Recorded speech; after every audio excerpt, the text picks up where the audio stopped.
Movie की शुरुआत 15 जून 1991 को मीडिया से होती है, जहां पर एक लड़की घबराई हुई इमरजेंसी कॉल करती है और बोलती है कि उसके भाई की जान खतरे में है और कोई उसको ले जाने आ रहा है। इतने में कॉल कट जाती है। इसके बाद डिटेक्टिव रोमिरो घर पहुंचते हैं। ब्लड रहस्य को फॉलो करके जैसे ही अंदर जाते हैं वह शौक रह जाते हैं, क्योंकि वहाँ पर एक लड़की चला रही होती है। अचानक 3 दिन पहले का सीन दिखाया जाता है, जहाँ पर वेरोनिका नाम की लड़की नींद से जागती हुई दिखाई देती है। वेरोनिका एक 15 साल की लड़की है, जिसके 3 और भाई बहन है, आयरीन, लूसिया और सबसे छोटा भाई एंटोनियटम। वेरोनिका इतनी छोटी सी उम्र में माँ का रोल करती है, जैसे इन सभी के लिए खाना बनाना, उनको तैयार करना और वगैरह वगैरह। इनके माँ का नाम एना, जो पूरे दिन सोती रहती थी, क्योंकि वो रात को ना एक बार में काम किया करती थी ताकि वो घर का खर्चा चला सके। हमको यहाँ पे पता चलता है कि वेरोनिका अपने डैड के सदमे से अभी तक उबर नहीं पाई। इसके बाद वेरोनिका अपने डैड की फोटो को अपने स्कूल में साथ ले जाती है, जहाँ स्कूल में भी वेरोनिका खोई खोई रहती है, जहाँ एक क्लास को अटेंड करती है, जहाँ आज एक स्पेशल डे के बारे में चर्चा होती है, क्योंकि आज एक ग्रहण का दिन था, जिसमें बताया जाता है कि ग्रहण सनलाइट को कम कर देता है और यह सेक्रीफाइस का परफेक्ट टाइम है। पूरा स्कूल टेरिस पर ग्रहण देखने चला जाता है, लेकिन वेरोनिका अपने 2 फ्रेंड्स के साथ नीचे बेसमेंट में चली जाती है वो रिचुअल को परफॉर्म करने। उनका मेन मकसद यह था कि वे डायना का मृत बॉयफ्रेंड की स्पिरिट से कांटेक्ट करना,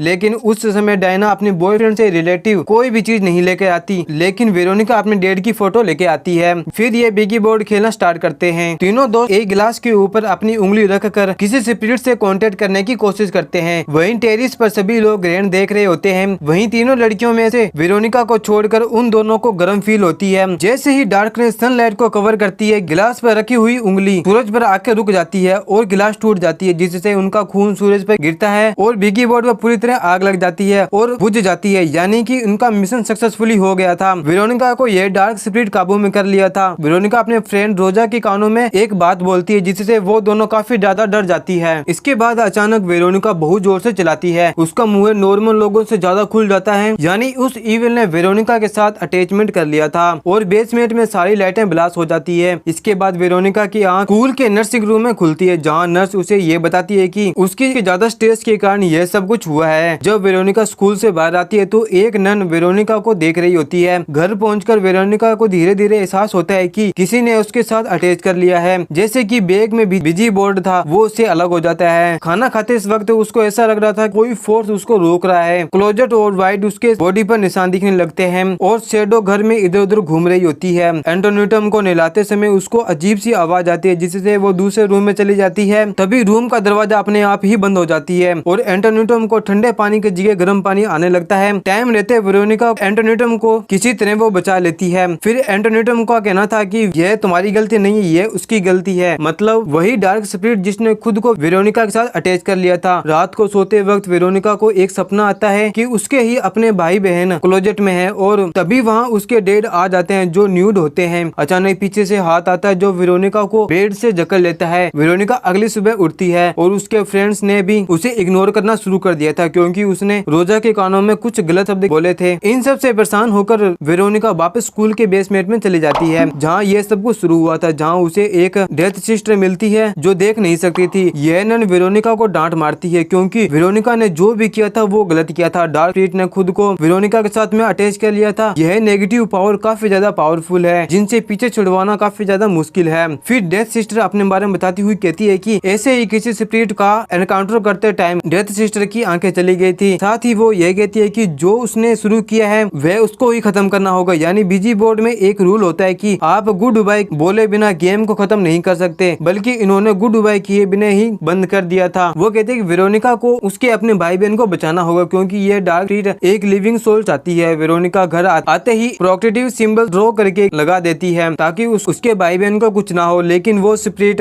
उन सभी सिंबल्स को जला देती है और लूजिया को वह स्पिरिट मारने की कोशिश करती है। जब वेरोनिका उसे बचाने की कोशिश करती है तो लूजिया को लगता है कि वेरोनिका उसे मारना चाहती है। इसके बाद वेरोनिका मेन डोर के सामने क्रॉस को लेकर खड़ी हो जाती है, ये सोचकर कि वो इविल स्पिरिट यहाँ पर आ गई है, लेकिन उसकी माँ होती है वो वेरोनिका को काफी ज्यादा डांट मारती है। उसी रात जब वेरोनिका सोने जाती है तो उसको एक ड्रीम आती है जिसमें उसके भाई बहन उसको ही काट रहे होते हैं। तभी उसके ऊपर एक हाथ आता है और वेरोनिका के प्राइवेट पार्ट को टच करता है, जिससे वहाँ ब्लड आ जाता है। वेरोनिका सो कर उठती है, मतलब इविल ने फोर्सफुली वेरोनिका को पीरियड लाया था। वो बेड पर ब्लड को साफ करती है। सीट को पलट कर देखने पर उसको वहाँ पे काला सा पदार्थ मिलता है, जैसे वहाँ पर कोई आया था। हालांकि यह डार्क स्पिरिट ही थी जो हर किसी रूम में जाकर सभी को अपने काबू में करने की कोशिश कर रही थी। इसके बाद वेरोनिका वापस सिस्टर डेथ के पास जाती है, पूछती है उसको अब क्या करना चाहिए। वो बताती है कि उसको बिगी बोर्ड खेलना होगा और दूसरी दुनिया का दरवाजा ओपन करके इस इविल को वहाँ पर वापस भेजना होगा। फिर गुस्से में वेरोनिका रोजा और डायना के पास जाती है, लेकिन वो बिगी बोर्ड खेलने से साफ साफ मना कर देती है। रोजा बताती है कि 12 जून को वेरोनिका ने उसके कानों में यह कहा था कि 3 दिन बाद यानी कि आज वो मर जाएगी। यह सुनकर वेरोनिका शौक रह जाती है और वो वहाँ से भाग जाती है। वो इन सबको रोकने के लिए वो अपने भाई बहन के साथ खेलने लगती है। घर में कैंडल जलाकर अंधेरा किया जाता है। वो एंटोनियम को प्रोटेक्टिव सिंबल को बनाने को कहती है, लेकिन वो इविल स्पिरिट पेज को पलट देता है, जिससे वो मासूम सा बच्चा प्रोटेक्टिव सिंबल की बनाने की जगह इविल को घर में लाने का सिंबल बना देता है। अब ये बिगी बोर्ड गेम खेलना स्टार्ट करते हैं और सवाल करते हैं कि यहाँ पर कोई है। तभी आवाज आती है यस। वो गुड बाय कहने की कोशिश करते हैं, लेकिन वो इविल गुड बाय कहने से साफ साफ मना कर देती है। फिर ये रिचुअल के तहत एक सॉन्ग को साथ में गाने लगते हैं, लेकिन कुछ भी असर नहीं होता और घर में अजीबोगरीब आवाज आना शुरू हो जाती है और एंटोनियम को ये स्पिरिट खींच कर अपने साथ ले जाती है। फिर वेरोनिका इमरजेंसी 911 पर कॉल करती है, जो मूवी की शुरुआत में दिखाई गई थी। कॉल कट करके ये सीधा बाथरूम में जाती है। एंटोनियम के पास इविल था। वेरोनिका बाथरूम में किसी तरह घुस जाती है और इविल उसको हिंट करती है। एंटोनियम को घर से बाहर लाती है। लूसी और आयरिन बाहर आ जाते हैं, लेकिन जब वेरोनिका शीशे में अपने आप को देखती है तो एंटोनियम उसके गोद में नहीं होता। वो वापस अपने भाई को ढूंढने जाती है, जो एक क्लोजेट में छुप कर बैठा हुआ था। बाहर पुलिस आ चुकी थी। सायरन को सुनकर उनकी माँ काफी ज्यादा परेशान हो जाती है। वेरोनिका उसको ढूंढ लेती है, लेकिन एंटोनियम उसके साथ जाने से साफ साफ मना कर देता है। तब जाकर वेरोनिका को पता चलता है कि वो शुरुआत में ही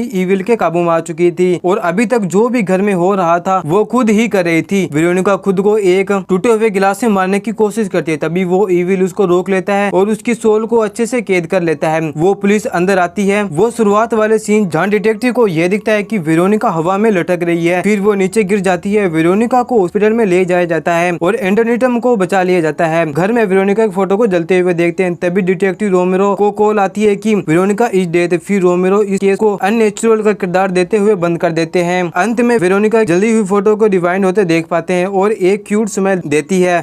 और इसी के साथ ये स्टोरी यहाँ पर समाप्त होती है। आपको ये मूवी कैसी लगी? अच्छी लगी तो वीडियो को लाइक, चैनल को सब्सक्राइब जरूर करें। जब तक मिलते हैं अगली वीडियो में, जब तक के लिए बाय बाय।